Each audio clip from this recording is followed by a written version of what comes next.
Fazer contato com o mestre em Geografia pela Universidade Federal da Bahia, Diosmar Filho. Bom dia, Diosmar. Olá, Glauco, bom dia, ouvintes do Jornal Brasil Atual. Diosmar que trata, né, ele é um pesquisador que trata da questão, uma questão muito importante, que inclusive vem sendo debatida, foi debatida na COP26, que é o racismo ambiental. Diosmar, primeiro que eu queria que você falasse a respeito desse conceito que é desconhecido por muitas pessoas, de racismo ambiental. Bom dia a todos, né? Eu vim aqui correndo. O racismo ambiental, Glauco, é um conceito que não é novo, né? Nos Estados Unidos, ele vem sendo trabalhado desde a década de 70, nos anos 80 se fortaleceu ele, e aqui no Brasil, mais precisamente a partir de 2005, ele chegou em um movimento com a Rede Brasileira de Justiça Ambiental, e essa Rede Brasileira de Justiça Ambiental teve uma ação importante, né, com o movimento negro, pesquisadores do movimento negro no Brasil, e a gente vem nos últimos anos, né, fazendo estudos e conceituando ele para a realidade brasileira. Quando falamos de racismo ambiental, nós estamos falando de população negra, indígena, no território brasileiro, principalmente, que são violadas de direitos a partir de políticas institucionais realizadas somente na área ambiental, né? Isso para todo o território brasileiro. Então, aqueles que são as vítimas de processos históricos, né, de contaminação, né, por indústria ou por falta de saneamento, você está expostos, né, a doenças, ou por contaminação, né, dos rios, ou por perca dos territórios pela mineração, ou por perca dos territórios das terras pelas barragens, né, ou para a construção de portos, né, que impacta diretamente as áreas dos manguezais e aonde tem população negra. Então, o racismo ambiental ele parte de uma estrutura que é o racismo institucional, que é aquele executado pelas instituições do Estado para promover políticas de crescimento econômico, e aonde essas políticas de crescimento econômico violam os direitos, né, de humanidade e população pelo seu determinante racial, de gênero e de classe, né? Então, trabalhadores e trabalhadoras do Brasil são fortemente impactados pelo racismo ambiental. Somente exemplos, não sei, posso aqui citar alguns exemplos que são os trabalhadores das minas, né, e da Eternit no Brasil, que foram contaminados por amianto, que lutam na justiça, né, pelo direito. Muitos já morreram, inclusive, não conseguiram, né, ser indenizados por contaminação. Também trabalhadores da indústria que tem escória de chumbo, de Santa Amaro, que ficou aqui, né? Então, são vítimas de contaminação no ambiente de trabalho e que não são reparados, né? Não tem justiça. Inclusive, né, em relação a esses exemplos, você falou do termo originado nos Estados Unidos e a passagem do furacão Katrina em 2005 ali em New Orleans é citada por você num artigo, né, como algo, um episódio que ilustra bastante essa questão do racismo institucionalizado. Sim, a gente tem esse processo, né? Eu coloquei, inclusive, um texto, né, que está para sair sobre o Estado racial, né? Aquele exemplo do Katrina, em 2005, é só para lembrar que nos Estados Unidos, na mesma região, em 1927, teve uma inundação chamada inundação bíblica, né?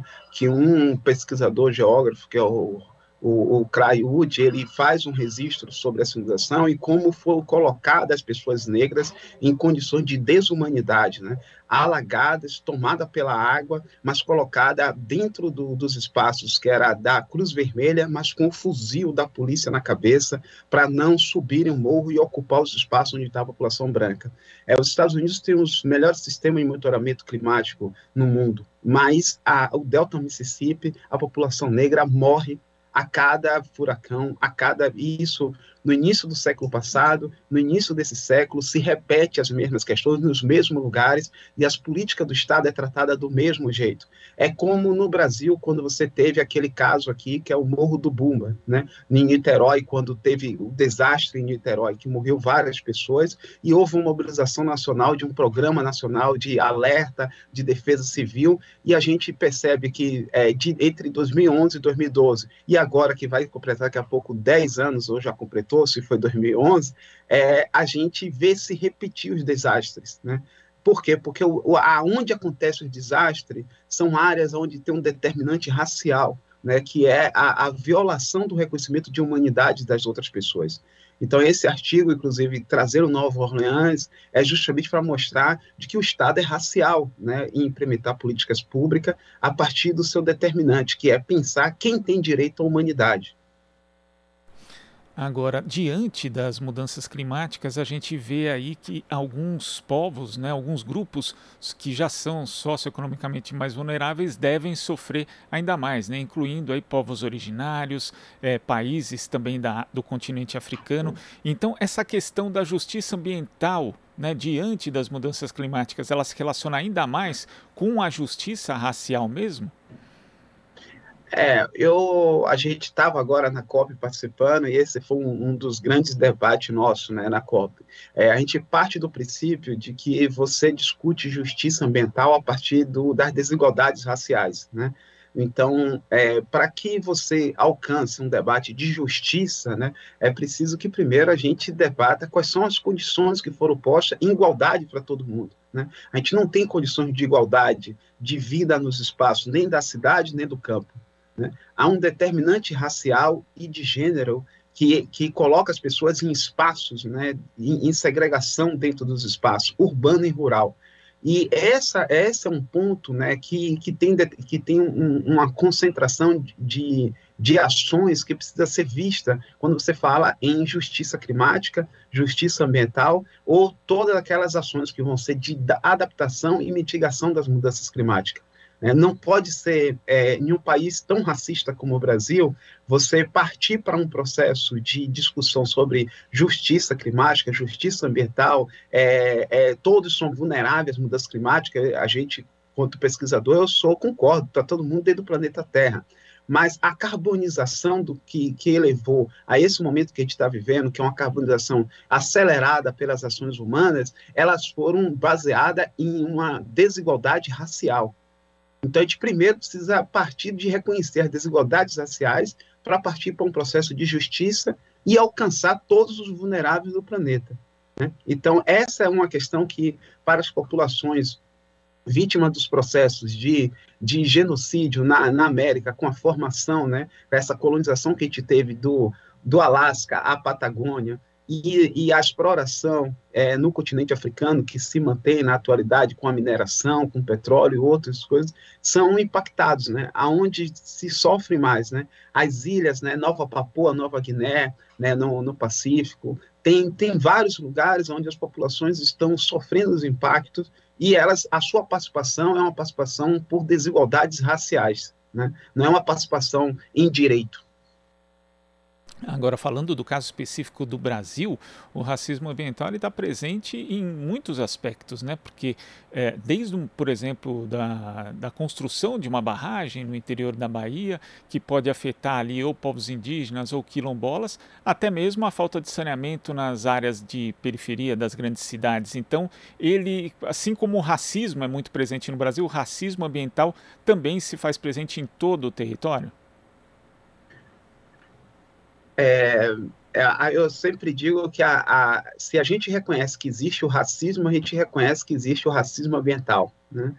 O racismo ambiental, ele só acontece porque você vive em um estado onde a Constituição tornou crime o racismo, mas ele continua se perpetuando na vida da população, né? Então, a gente tem exemplos muito fortes.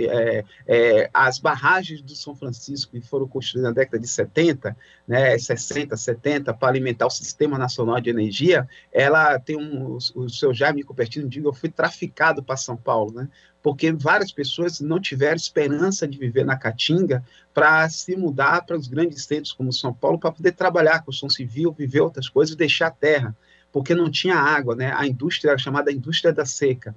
Em compensação, a água estava sendo explorada para alimentar um sistema nacional de energia para industrializar determinadas regiões do país, né? Então, essas são condições, né, que a gente precisa ver, que é um ciclo de Estado racial, né? E o racismo ambiental, mesmo tendo uma Constituição como a nossa, sobre proteção ambiental, todas elas, a proteção ambiental no Brasil, ela está voltada a garantir a floresta.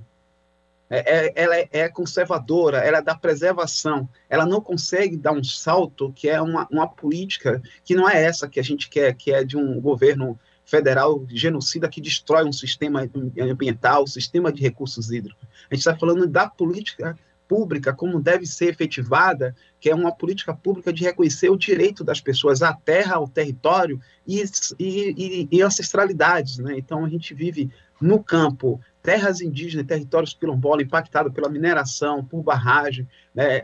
Hoje os parques eólicos, né, que é energia renovável, precisa ser discutida nesse campo também, né, porque eles estão sendo implantados dentro dessa mesma política, né? Deve ser uma renovação, mas essa renovação está baseada em violências históricas, né, e desigualdades, e a gente precisa, e na cidade a gente tem a falta da terra para a população negra que mora, sua maioria, em espaços urbanos, né? Então, na vida urbana, a população negra aterrou e construiu bairros, né, que são esses bairros onde a gente tem ocupação, onde marés viraram grandes aterros e hoje são bairros, né, como Rio de Janeiro, Salvador, e a gente tem também os morros, né, que é a ocupação profissional. Então, a gente não tem direito à terra urbana. E isso é uma política do racismo, e o racismo ambiental vai impactar pela falta de moradia, saneamento, toda aquela estrutura que vai lhe garantir a vida, né, o viver. Falando de política especificamente, Diosmar, houve uma sessão do Conselho de Direitos Humanos da ONU em outubro, na qual representantes do governo brasileiro questionaram justamente o uso do termo racismo ambiental para abordar essa intersecção entre justiça racial e ambiental, e o porquê o conceito serviu de base para um relatório do próprio Conselho da ONU que apontou para o uso do racismo como elemento para, abre aspas, normalizar a exploração descaso, abrindo oportunidades para se gerar lucro às custas da vida, dos recursos e das terras das pessoas. Como que você vê essa posição do governo brasileiro em negar o racismo ambiental? Glauco, eu vou trabalhar com a ideia aqui, assim como você e todos os ouvintes que estão aqui da rádio, da TV, em um cenário dizendo assim, se ele fizesse uma posição de assinar, ratificar isso, seria uma surpresa para a gente e eu não ficaria otimista sobre a posição de assinar e ratificar isso. Porque a gente tem uma condição no Brasil, que é uma condição de que esse governo ele é fruto de um processo de negação sobre temas como esse. Né? Então, na diplomacia brasileira junto à ONU, o movimento negro brasileiro sempre estabeleceu um debate sobre a questão racial.